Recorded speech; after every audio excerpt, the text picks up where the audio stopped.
Olá, meus amigos concurseiros, né? Vocês que estão aqui com a gente na aula de Direito Administrativo. Já temos visto conceitos iniciais sobre o direito administrativo, a importância do direito administrativo de certa forma, as fontes do direito administrativo, como é formado o governo, o Estado e tudo mais. Então, a gente que está se preparando para esses concursos, né? A gente precisa ter tudo isso na agulha. A gente não pode perder uma questão dessa.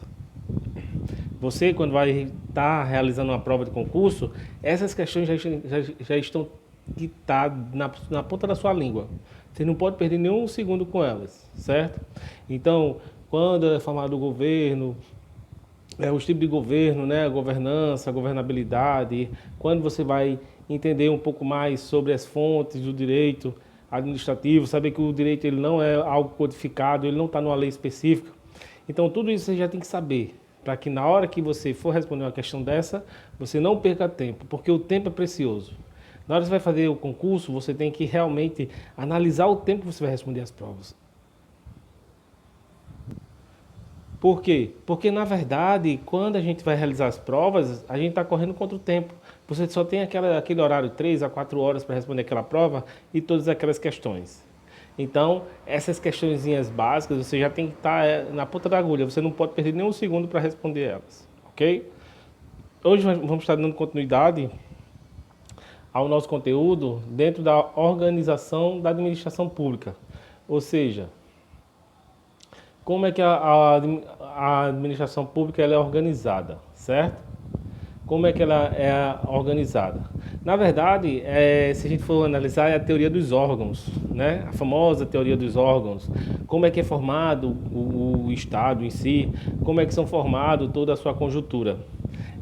Muitos professores, eles fazem um desenho lá, onde coloca uma bola e bota outros pontinhos e sai os braços, tentando criar os órgãos, né? Mas a gente precisa saber isso, independente de desenho ou não. Você tem que saber duas coisas, né? Que é a gestão pública, certo? A gestão pública ela pode ser centralizada e ela pode ser descentralizada, ok? Ela pode ser centralizada ou ela pode ser descentralizada. Quando ela é centralizada, ela está dizendo que o poder está responsável com um ente. O ente é responsável por todo o poder geral da administração, ok? Então, na hora que você pega uma administração que ela é centralizada, o poder está só em um ente. Não quer dizer que está só em um ente, que só aquela pessoa que vai resolver tudo. Não. Aí o que é que ela faz? Ela vai e desconcentra o seu atributo, ou seja, desconcentra a sua autonomia de responsabilidade. Vamos supor que você está em casa, certo? E você é o chefe da casa. Você é responsável por tudo que há na casa. Melhor, na empresa. Você é o chefe da sua empresa. Você é responsável por tudo que está na sua empresa.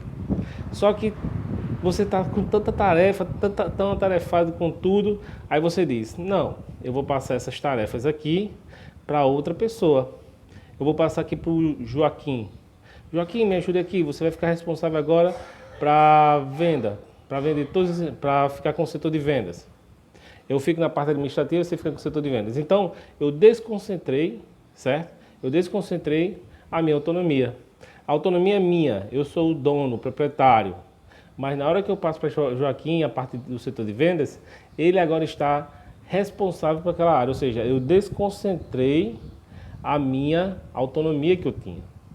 Então ele vai ficar agora responsável por tudo que tirar de vendas.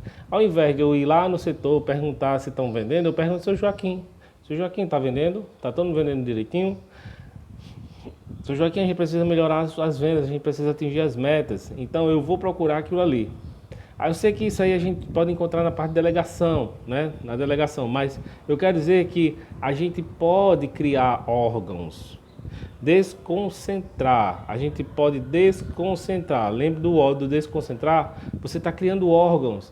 Aquele órgão ainda faz parte daquele ministério maior, ou seja, daquele ponto principal. Fica mais fácil assim. Você está estudando para o concurso federal. Quem é o responsável principal? O presidente da República. Aí o que é que ele faz? Ele não consegue trabalhar sozinho, eu vou criar os ministérios. Ministério da Educação, Ministério da Saúde, Ministério da Cidadania. Então, ele desconcentrou a sua autonomia política ali, né? A sua autonomia de realizar os projetos para os seus ministérios. Então a desconcentração ela vai gerar órgãos. Esses órgãos são responsáveis para começar a realizar as tarefas. Não realizar, na verdade, estrategizar, fazer estratégias para realizar as tarefas. Então, olhe que não foi criado pessoas jurídicas, não foi criado nada, são entes despersonalizados, eles não têm pessoas jurídicas, eles são representantes daquele órgão do governo federal. Então, ele é representante do governo. Na hora que ele faz algo, ele está representando o presidente da República. Então, nessa hora que você desconcentra, aí você está fazendo o quê? Você está dividindo aquelas tarefas com as demais pessoas. Pessoas que ficarão responsáveis. Claro que pessoas que a gente chama de ministério, que não dá para só uma pessoa resolver, né? É um ministério com várias pessoas trabalhando. Então, quando você pensar em uma organização, principalmente brasileira, ela é centralizada. Bota isso na cabeça, ela é centralizada. Quando ela for centralizada, ela pode ser dividida em órgãos. Então, ela é desconcentrada por órgãos. Mas também ela pode ser descentralizada. Que o que é que acontece na descentralização? A descentralização, aí sim, ela vai criar outros CNPJ. Outras pessoas jurídicas ficarão responsáveis.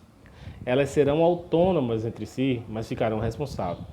Imagine você na sua empresa.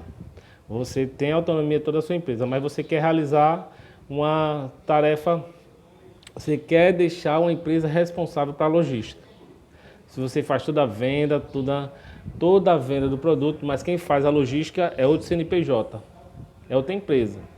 Você é a empresa X, aí você contrata a empresa Y para fazer a logística. Olha que as duas empresas, elas estão fazendo o mesmo objetivo, que é atender aquele público, mas quem vai ficar responsável pela logística é a empresa B. Quem manda na empresa B é a empresa A? Não. A empresa A ela não manda na empresa B.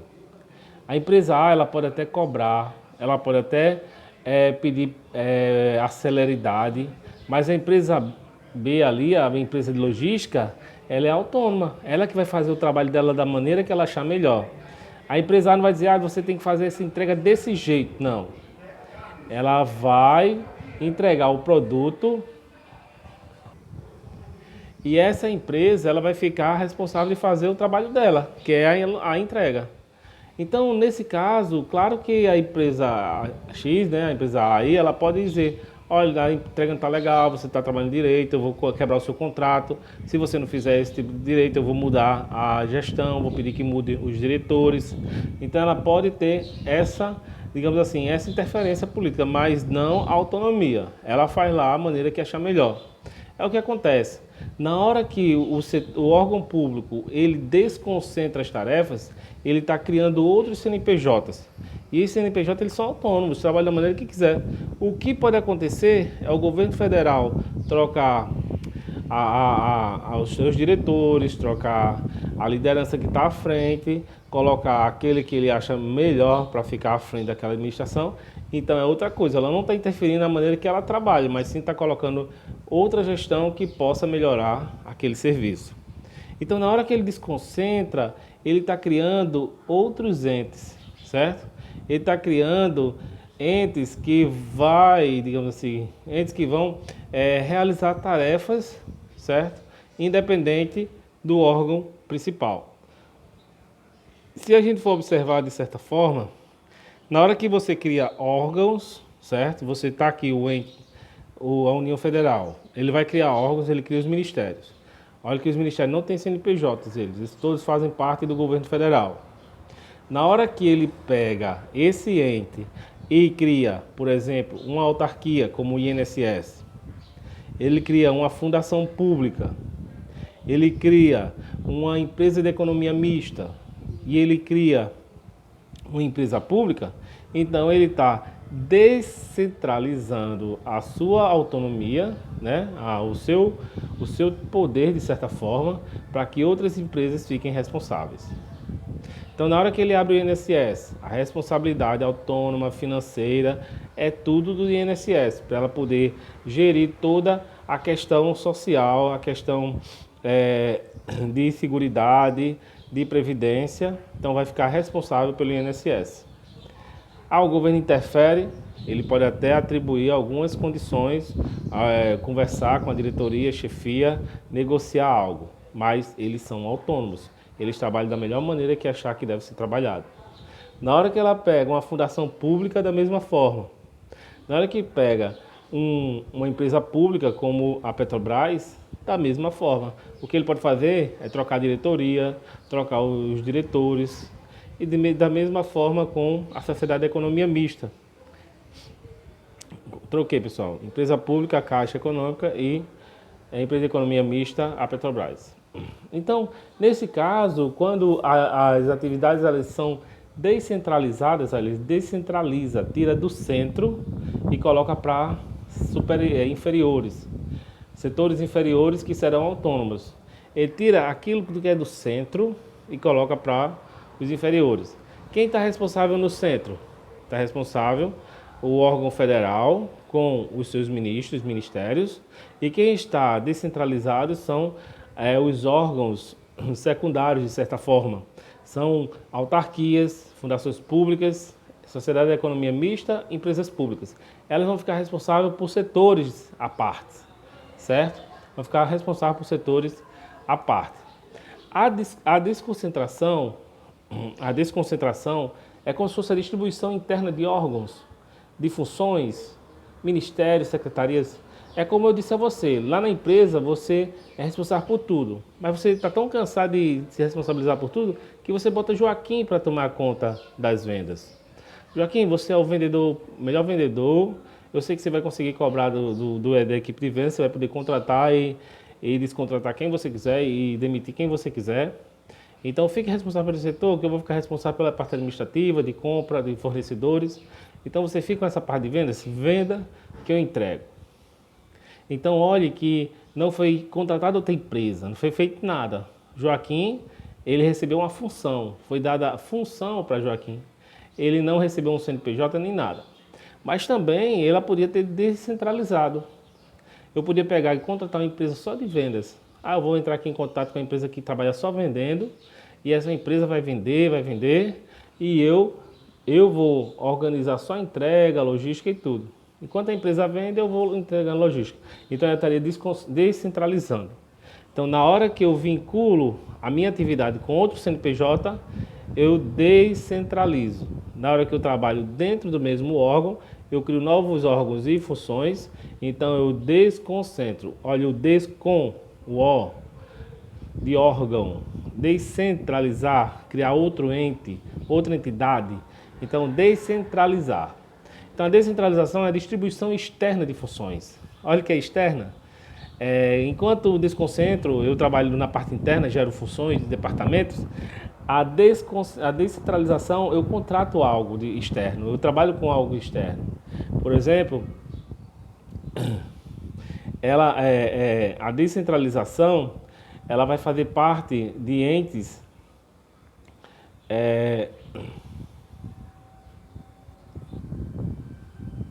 que podem ser tanto entes políticos como entes administrativos. Na hora que eu crio entes políticos, na verdade, eu estou criando uma administração pública direta.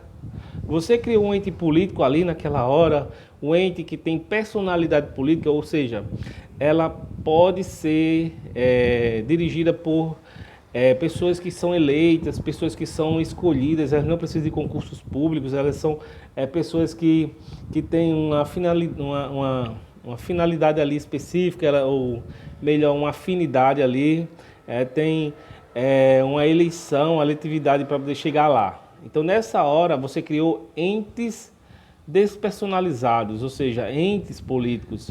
Dentre os entes políticos principais que nós temos, a União, o Estados, né? Distrito Federal e os municípios. Todos eles são entes políticos, eles são entes que são geridos por pessoas políticas. Olha que não tem concurso público para ser o prefeito, não tem concurso público para ser o governador, o presidente da República. Eles são simplesmente eleitos pelo povo. O povo elege e ele assume, no nosso caso, o Brasil. Então, esses entes, eles passam a ser entes políticos, eles são despersonalizados, porque ele não tem personalidade jurídica, né? É União, Estado, Distrito Federal e município. Já quando você descentraliza, certo? Descentraliza, você leva para o meio externo, a parte administrativa, ou seja, você está criando a administração pública indireta, que foi o que a gente acabou de ver, que são as entidades. Olhe que a nível de concurso, União, Estado, Distrito Federal e município, eles são entes políticos.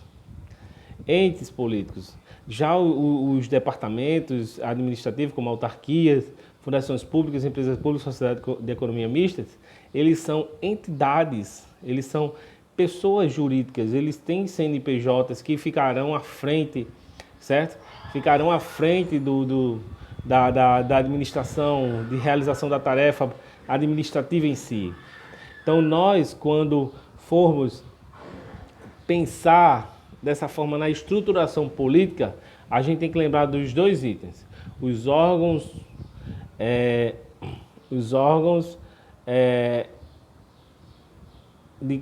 centralizados e descentralizados. Dentre os centralizados, eles podem ser desconcentrados, ou seja, dividir em departamento, em órgãos. E dentro da descentralização, eu posso criar as descentralizações da administração pública direta, que são os entes políticos, e da administração pública indireta, que são as entidades jurídicas, certo? Então, a partir de agora, a gente vai poder passar a conhecer cada uma desses entes e entidades, certo? Então, o que nós devemos saber como concurseiros é que todo o sistema, ele passa por esse nível. Então, isso cai questões demais sobre desconcentração, descentralização. Você pode chegar a dizer, a forma de governo, a forma da organização pública, ela é descentralizada, né? Ela é descentralizada e não centralizada. Isso não é verdade, né? Tanto ela é centralizada, como ela é descentralizada, a nossa forma de governo. Ela é centralizada dentro do órgão e ela é descentralizada fora do órgão, na parte externa. Então, vamos supor que você tem uma união. Então, dentro da união, eu desconcentro os setores por ministérios. Dentro do Ministério da Segurança, eu desconcentro por departamento. Departamento de Polícia, né? Departamento de Defesa. Então, eu posso departamentalizar cada vez mais, sem criar CNPJ, sim, criando novos departamentos subordinados àquele ente. Então, dentro do mesmo órgão, eles são subordinados. Eles dependem do superior, eles ficam à mercê do superior. Dentro da descentralização, não. Eles não são subordinados. Eles são autônomos. O INSS não é subordinado ao governo federal, não. O INSS tem sua autonomia. O máximo que o governo federal pode fazer é trocar a sua gestão. Mas ele não tem autonomia lá dentro. Se o INSS quiser fazer o que quiser lá dentro, ele faz. À mercê da lei, claro, né? Independente do que o presidente ou outro representante político queira. Entendeu? Isso na teoria. Então, quando você vai para a esfera estadual, o governador também tem os seus secretários. Na esfera municipal, o prefeito também tem os seus secretários. Então, cada esfera tem a sua desconcentração, que é a criação de órgãos. Na hora que ela passa a criar outras entidades, olha que é um ente municipal, passa a criar outras entidades, aí sim, ele está descentralizando. Contratei um carro de coleta de lixo, descentralizou o serviço. Fiz lá uma autarquia responsável para ficar com a aposentadoria dos dos funcionários públicos municipais. Então, você descentralizou o serviço. Ah, eu criei uma empresa pública que vai explorar sal nessa região. Então, você descentralizou o serviço. Então, na hora que você sai da condição central, centralizado, desconcentrado, gerado dos órgãos, para um meio externo, você descentraliza. Então, tem que ficar bem guardado isso. Não confunda. Não confunda, porque se você confundir, irá perder questões. Então, na próxima aula, nós vamos estar continuando essa parte, trabalhando algumas questões referentes a essa parte, e nós venhamos dominar esse conteúdo. Você não pode errar nenhuma questão dessa. Nós, como concurseiro, não podemos errar uma questão dessa. A banca vai tentar confundir você a todo momento. E você precisa estar com isso afiado na ponta da sua língua. Não deixe de responder questões. Não é só assistir na aula que você vai responder. É você vendo como é que são elaboradas as questões, vendo as pegadinhas que eles colocam nas questões, você vencendo cada etapa das questões que você vai conseguir passar no seu concurso. Principalmente fechar a prova de Direito Administrativo. Então seja bem-vindo às nossas aulas, nos acompanhe e até a próxima, se Deus quiser. Até mais.